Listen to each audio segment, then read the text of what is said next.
yang belum unggul. Oh iso Unima itu unggul. Kita menghapus pengetahuan. Iya. Gak ada yang level S loh.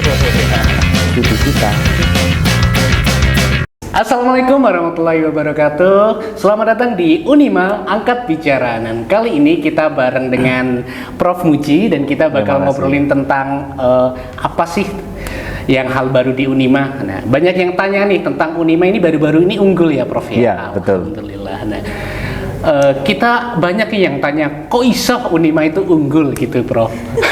Itu banyak yang tanya kayak gitu, kok iso Unima itu unggul? Terus unggulnya itu karena apa? Terus benefit unggul itu karena apa? Tapi sebelum kita lanjut ke sana, kita kenalan dulu dengan narasumber kita dengan Prof Muji. Oke, jadi saya Muji Setio dari Fakultas Teknik yang kebetulan kemarin ditunjuk untuk menjadi ketua akreditasi institusi atau akreditasi perguruan tinggi. Oke, langsung aja nih kita ke pertanyaannya. Kok bisa nih Unima itu bisa unggul, Bro? Banyak juga ya yang bertanya kayak gitu ya. Banyak. Jadi mengapa kita bisa unggul? Kan kriterianya jelas. Untuk bisa mencapai unggul itu kita akan dinilai dari 63 kriteria, 63 butir penilaian untuk 9 kriteria, dan itu bisa dipelajari dan itu bisa dipersiapkan. Nah, secara garis besar saja bahwa unggul itu apa? Unggul itu berarti melampaui standar pendidikan tinggi nasional dan berorientasi pada internasional. Jadi ada standar nasional nih, Unima udah melampaui. Jadi kalau memenuhi itu akreditasi baik. Kalau melampaui tetapi daya saingnya nasional, itu akreditasinya baik sekali. Nah, kita Unima itu melampaui daya saingnya internasional sehingga unggul. Jadi logikanya itu. Tepuk tangan dulu. Iya. Iya, gitu. Prof, terkait keunggulan ini, akreditasi unggul, faktor-faktor apa aja sih yang mempengaruhi Unima itu bisa unggul? Akreditasi perguruan tinggi itu yang dinilai utama adalah tata kelola. Jadi pengelolaan pendidikan, pengelolaan penelitian, pengelolaan pengabdian masyarakat, dan di kita juga ada pengelolaan Al-Islam dan Kemuhamadiyahan. Jadi pengelolaan itu yang dinilai paling besar di antara kriteria-kriteria yang lainnya. Jadi pengelolaan, istilahnya pengelolaan dan penyelenggaraan pendidikan tinggi. Dan pertama, mengapa kita bisa unggul? Karena skor akreditasi program studi kita itu tinggi. Jadi indeksnya 3,52, dari yang dipersyaratkan hanya 3,25. Jadi kalau akreditasi prodinya itu unggul AA, itu artinya pengelolaannya baik. Nah, pengelolaan ini yang dinilai ketersediaan kebijakannya, pedoman pelaksanaannya, bagaimana pengelolaan akademiknya, pengelolaan keuangannya. Dan kita kan juga dari sisi pengelolaan keuangan opininya wajar tanpa pengecualian kan dari kantor KAP gitu. Nah, unggul nih, Prof, apa sih bedanya unggul sama A gitu? Jadi dulu kan A, B, C, ya, lalu dikonversilah menjadi unggul, baik sekali, dan baik. Ya, jadi kalau grade skor unggul itu grade-nya 4, A itu 3,5, berarti unggul itu lebih baik daripada A. Jadi unggul ya kan, unggul lebih baik dari A karena unggul itu grade-nya 4, sementara baik sekali itu grade-nya 3,5. Benar. Nah, jadi kalau sekarang saya bicara dengan Sobat Dama ya namanya, kawan Dama. Ya, kawan Dama. Di Jawa Tengah itu sampai hari ini ada 7 PTS yang unggul. Nah, salah satunya Unima. Nah, kalau di Karesidenan Kedu ya hanya Unima saja yang PTS.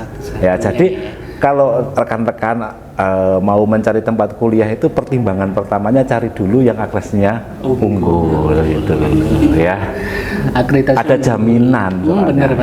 Jadi mereka ada jaminan untuk nanti lulusnya, benar itu.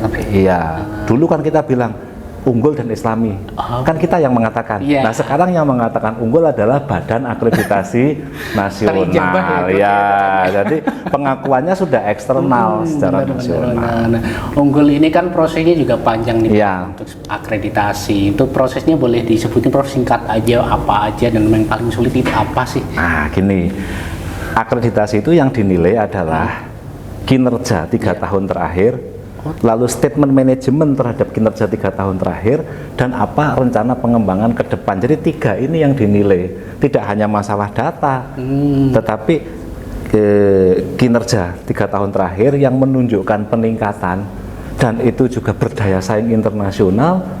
Lalu bagaimana sikap manajemen untuk melihat data saat ini, yang tercapai apa yang ditingkatkan, yang kurang tercapai atau belum tercapai apa yang diperbaiki. Lalu dari statement saat ini yang namanya evaluasi diri itu apa yang akan dikembangkan di masa yang akan datang. Jadi tiga keadaan ini yang dinilai, keadaan masa lampau, keadaan sekarang, dan keadaan yang akan datang.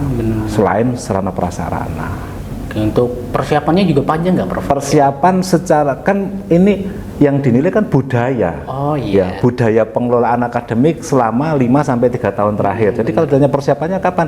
Ya sejak Renstra tahun 2020 ditetapkan Unima unggul, ya disitulah perencanaan Unima unggul. Jadi tidak kemudian mengajukan unggul, enggak, memang direncanakan tahun 2020 ditetapkan Unima akan mencapai akreditasi unggul di 2024.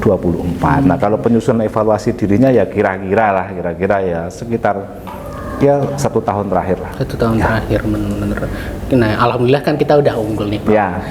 Kita untuk, kan nanti pasti ada akreditasi lagi nih untuk kedepannya, benar ya. Nah, gimana cara kita untuk mempertahankan tetap unggul nih, Prof? Nah, mengapa kita harus unggul? Iya. Nah, karena kalau sudah unggul sudah tidak diakreditasi lagi. Oh, nggak diakreditasi lagi? Iya.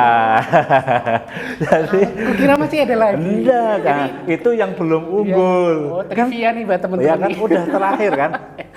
Baik sekali unggul. Kalau udah unggul sudah tidak akreditasi. Oh, tidak akreditasi. Namanya ada perpanjangan otomatis. Oh, iya. Ada 15 kriteria yang nanti akan dipantau melalui pusat data atau pangkalan data pendidikan tinggi. Jadi peluruhan mahasiswanya tidak boleh lebih dari sekian persen, ya, jumlah mahasiswa masuknya harus tidak kurang dari sekian persen sama 3 tahun terakhir, jumlah doktornya, dan banyak kriteria itu. Jadi tenang saja, kalau yang sekarang sudah berkuliah di Unima dan mau masuk jaminan unggul, itu lama gitu ya.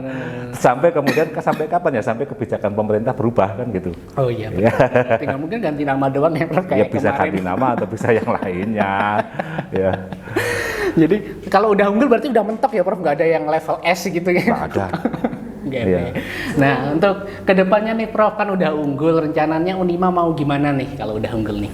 Unggul itu artinya sudah lebih baik dari, katakanlah tadi ya, dari A katakan, atau dari rata-rata. Ya kita harus memanfaatkan keunggulan ini untuk mengembangkan kapasitas institusi. Misalnya udah dengar kan, untuk sekarang lagi mendirikan fakultas kedokteran. Lalu dalam beberapa bulan lagi kita akan menyiapkan beberapa program studi baru yang marketable. Kemudian program studi pasca sarjana juga sedang kita siapkan. Gedung baru juga sedang dibuat. Ya tinggal mengembangkan aja. Sudah tidak ngurusi akreditasi institusi lagi kan. Dari sumber daya yang ada dikerahkan untuk pengembangan yang lebih jauh. Nah, kita ngobrolin dari tadi kan tentang unggul terus nih. Nah, untuk benefitnya apa sih, Prof, untuk unggul? Entah itu untuk dosen, karyawan, atau untuk utamanya mahasiswa sih. Ya. Itu apa sih, Prof? Begini, unggul, yang mengatakan unggul itu kan bukan kita, tapi BAN-PT kan, memberikan status bahwa kita unggul. Setelah mereka mengunjungi, menilai laporan evaluasi diri dan visit ke sini, tentunya menggunakan cermin datar. Nah, unggul ini manfaatnya untuk siapa? Satu, memberikan label kualitas kepada institusi. Yang kedua, kepada masyarakat, bahwa ini loh, kalau mau memilih tempat kuliah, ada 3 step, ada 3 klaster kan, unggul, baik sekali, baik, dan Unima masuk klaster unggul. Benefitnya bagi siapa? Satu, bagi pengguna lulusan misalnya, ada jaminan bahwa mahasiswa yang ada dikelola di sini sampai lulus itu dikelola dengan baik, sehingga masyarakat, industri, instansi percaya bahwa ini selama proses itu dilakukan dengan sangat baik. Benefitnya untuk semuanya. Untuk semuanya. Bukan untuk internal saja, gitu. Ya. Kalau udah jadi mahasiswa lulusan unggul nih, nanti rasio untuk mendapat pekerjaan lebih tinggi nggak, Prof? Logikanya begini, kalau misalnya kan ada misalnya industri gitu, menerima lamaran pekerjaan atau melakukan rekrutmen dan kemudian mempersyaratkan dari perguruan tinggi terakreditasi unggul, gimana? Benar-benar. Ya kan? Iya. Berarti peluang kita menjadi Lebih lebih luas. besar, lebih luas, kompetitif kita jadi lebih bagus. Jadi daya saingnya lebih tinggi ya Prof Ya iyalah, misalnya kita ya, anggap saja kita sebagai industri, lalu ada 2 lamaran masuk, yang satu dari agresi unggul, yang satu dari agresi baik. Tentu yang ini yang akan lebih diutamakan ya. logikanya begitu. Iya. Nah, kita udah ngobrolin panjang lebar nih tentang unggul, Unima unggul, benefit dan lain sebagainya. Mungkin terakhir nih ada closing statement nggak Prof? Untuk tentang Unima unggul nih untuk kawan Dama sekalian yang lagi nonton. Begini, jadi akreditasi unggul itu diperoleh setelah Ban PT melakukan asesmen secara keseluruhan dari aspek apakah kita punya perencanaan yang baik atau tidak, pengelolaannya baik atau tidak, layanan ke mahasiswanya baik atau tidak, SDM dosen tendiknya baik atau tidak, bagus atau tidak, sarana prasarana, proses pendidikan, penelitian, pengabdian masyarakat dan juga luaran-luarannya. Jadi semua itu diukur dalam 63 butir. Artinya akreditasi unggul itu bukan kemudian unggul di mana ya di secara keseluruhan itu unggul itu. Jadi itu aja. Jadi jangan ragu ya untuk kuliah di Unima ya karena udah unggul ya Prof ya. Iya kan unggul itu harusnya menghapus semua keraguan. Iya. Jadi nggak ada ragu lagi di antara kita ya Prof. Yang mau dipertanyakan apa lagi, ya kan? Udah terbukti kok ya. Ya, bahwa kesempurnaan itu kan ya skor katakanlah akreditasi kan skor 400. Saya kira kok belum ada satupun institusi yang mencapai itu, tetapi statement unggul itu artinya sekali lagi seperti yang di awal kita sudah melampaui standar nasional dan berdaya saing internasional. Iya. Oke, makasih ya. Keren. Nah, mungkin itu ya sedikit untuk cerita tentang Unima unggulnya. Nanti kalau ada pertanyaan dari kawan Dama, silahkan tanya aja di kolom komentar di bawah. Tanya ada atau langsung chat kita di DM, di Instagram kita di @admisiunima. Dan terima kasih sekali lagi Prof untuk infonya dan kita kapan-kapan kita ngobrol lagi ya. Boleh ya. Terima kasih untuk Sobat Dama dan terima kasih udah nonton di podcast Unima Angkat Bicara. Unima unggul. Assalamualaikum warahmatullahi wabarakatuh.